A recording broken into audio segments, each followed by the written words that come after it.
Okay, so picture this. You're renovating your house, knocking down some old walls, Mhm. and suddenly, bam, you find a hidden message tucked away inside a door panel. Oh, wow. Like a voice from the past, just waiting to be rediscovered. That's amazing. It's those moments that really connect us to the people who came before us, you know. Yeah. And we have one of those messages for you today. Really? Yeah, we're going to be diving into a handwritten note Okay. that was found in Cardiff, dated either January or February 1947, 1947. post-World War II Britain. Wow. A time of rebuilding, but also facing some big challenges. Yeah, I can imagine.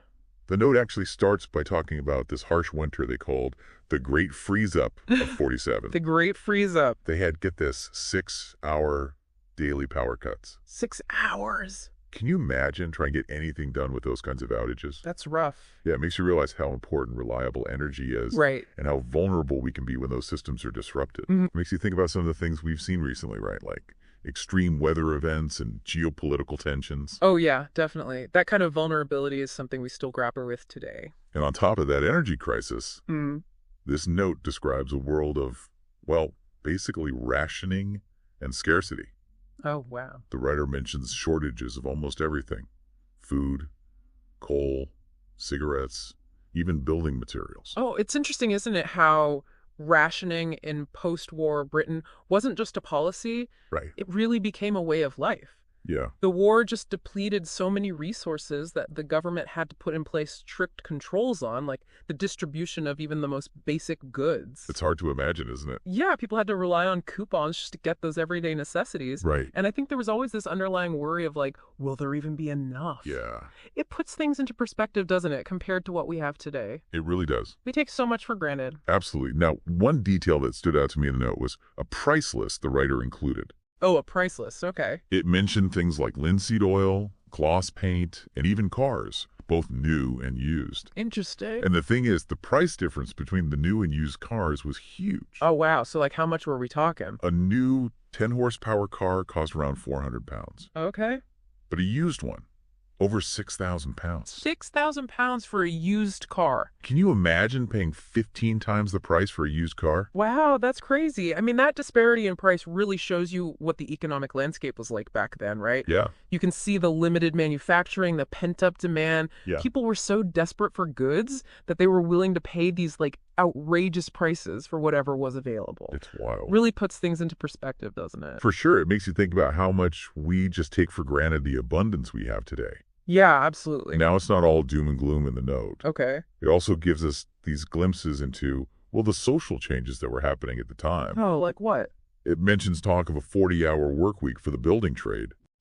So that's significant because it kind of reflects a larger shift in society at the time. Like the labor movement was gaining some real momentum, pushing for those better working conditions, fair treatment for workers. Right. And this was a time, remember, when a 6-day work week was totally normal. Yeah. So the idea of a 40-hour week, well, that was revolutionary. Makes you wonder what people in the future will think of our 40-hour work weeks, doesn't it? I know, right? And today we're even talking about the possibility of a 4-day work week. And speaking of changes, there's also this kind of cryptic line about the British Medical Association, the BMA Right. being about to be state-controlled. Yes, that line, it's like, it's foreshadowing this really pivotal moment in British history, Yeah. the birth of the NHS in 1948. Imagine that. A society where healthcare is a right, not a privilege, provided free at the point of service. That was the whole idea behind the NHS. It's hard to imagine Britain without the NHS now, but, Mm-hmm. the night really captures that moment. That sense of optimism and anticipation surrounding its creation. It really does. It's like a time capsule of that hope for a better future. This note is taking us on a journey. It is. From freezing winters and economic hardship to these sparks of hope and societal change. I know, right?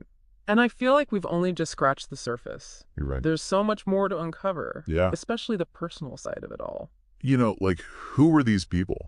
Steve Alford and 16-year-old Peter Cowley. Exactly. What were their lives actually like beyond this small glimpse that we have? And what did they mean by, don't go down the mine, Daddy?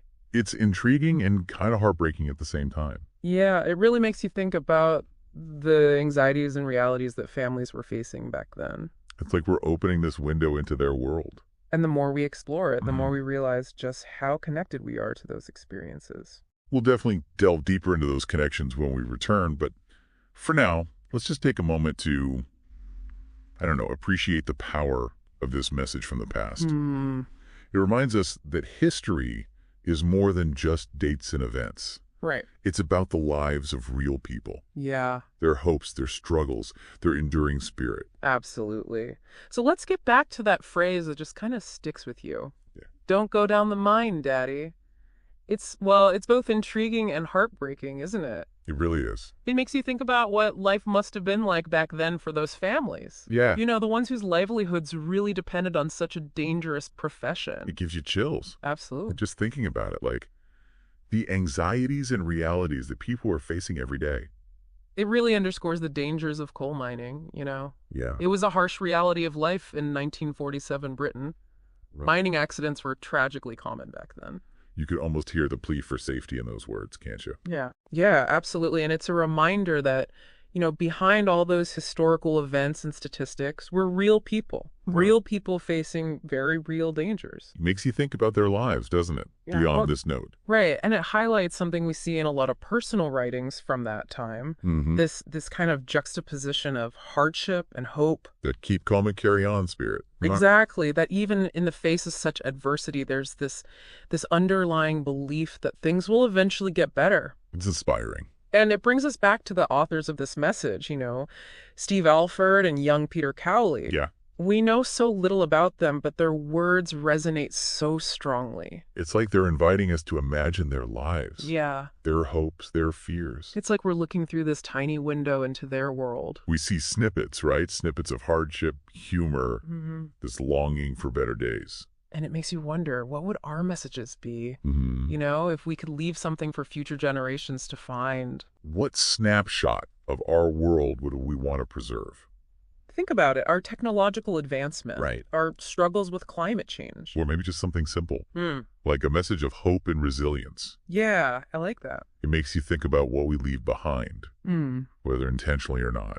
Like we're all contributing to this ongoing story of humanity. And sometimes the most impactful chapters come from the most unexpected sources. Right, like a note tucked away in an old door panel. If it weren't for Tom Yuen rescuing that door panel, this message would have been lost forever.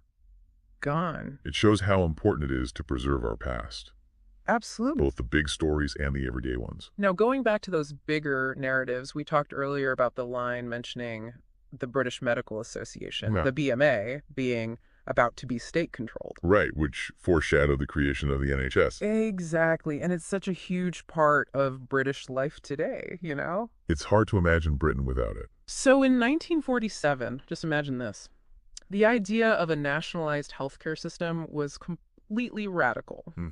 People back then relied heavily on private insurance or charitable institutions for healthcare. So I bet that shift sparked a lot of debate. Oh, absolutely. Some people were really apprehensive, while others, you know, like the author of this note, Right. they felt like it was a sign of positive change. I wonder what some of the concerns were back then. Were they similar to the debates we have about healthcare today?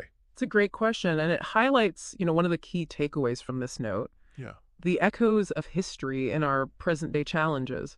People back then had valid concerns, right, about the transition to the NHS. I imagine. Think about it, logistical hurdles, Yeah. financial implications. Uncertainty of a new system. Yeah, exactly.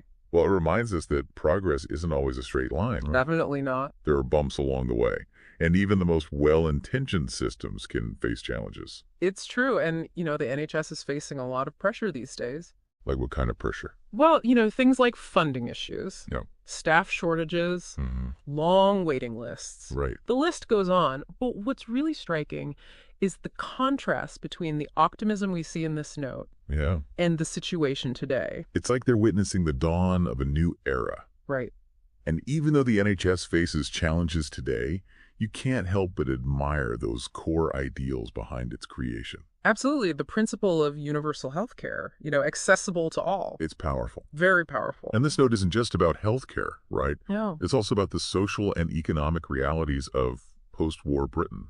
Exactly. We talked earlier about that push for a 40-hour work week. Right. What more could you tell us about that? Well, It's a small detail, but it actually says a lot about, the evolving relationship between work and leisure. Mm-hmm. Remember, back then, a 6-day work week was completely normal. Yeah. So this desire for a 40-hour week, well, it reflects a growing awareness of the importance of rest. Rest and time outside of work? Exactly. It's amazing to trace that evolution, right? It is. From a 6-day work week to talk of a 40-hour week, and now we're even discussing a 4-day work week. It's like each generation is redefining what it means to have a balanced life. It makes you wonder what the future of work holds, I know, right? Maybe future generations will look back at our 40-hour weeks and wonder how we managed. I think that's entirely possible. And that's what's so intriguing about studying the past, isn't it? It's not just about the facts and figures. No. It's about understanding the values and aspirations that shaped those times. Yeah. And seeing how they connect to our own lives today. Exactly. And this seemingly simple note from 1947 has given us so much to think about on that front. It really has. It has. Now, before we wrap things up, I think it's a good time to give our listeners a moment to digest all this. When we come back, we'll continue exploring the note's hidden gems and see what other connections we can make to the present day. It's amazing how this little piece of paper can take us back in time like this. It really is, and we've already uncovered so much. Like those freezing winters, the challenges of rationing. The birth of the NHS, those changing ideas about work. And of course, we can't forget about the people behind it all. Steve Alford, Peter Cowley. Their words give us that glimpse into the lives of everyday people living through such extraordinary times. Yeah, it's a good reminder that history is made up of all those individual experiences. Right. Each one a mix of hardship and hope. And speaking of hope, Yeah. there's that line in the note that I wanted to revisit. Okay. It says, and this is a labor government, happy days if we live long enough. What do you make of that? Well, it kind of captures the anticipation, but also a little bit of uncertainty. Like they're hopeful, but maybe a little hesitant too. Exactly.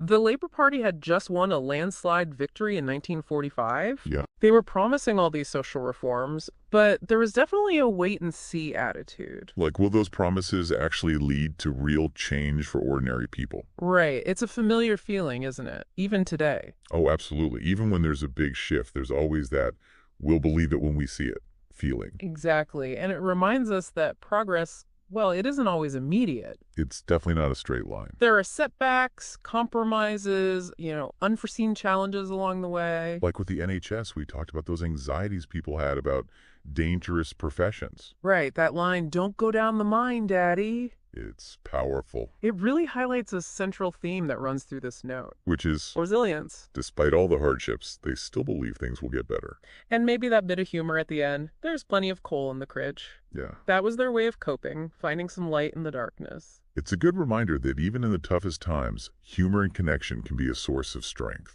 Absolutely. And that brings us back to the heart of this deep dive. This note isn't just about facts and figures. It's about understanding the human spirit. That ability to persevere. Even when facing such adversity. And recognizing those echoes of resilience in our own lives. It's given us a lot to think about.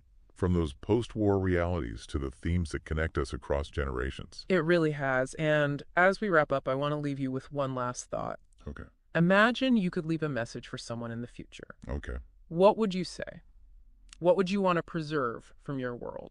It's a powerful question. Makes you think about our place in history. And the legacy we leave behind. And it reminds us that we're all part to this ongoing story. Exactly. So as you go about your day, consider those connections, the echoes of the past in our present. And the stories we're writing for the future. Thank you for joining us on this deep dive.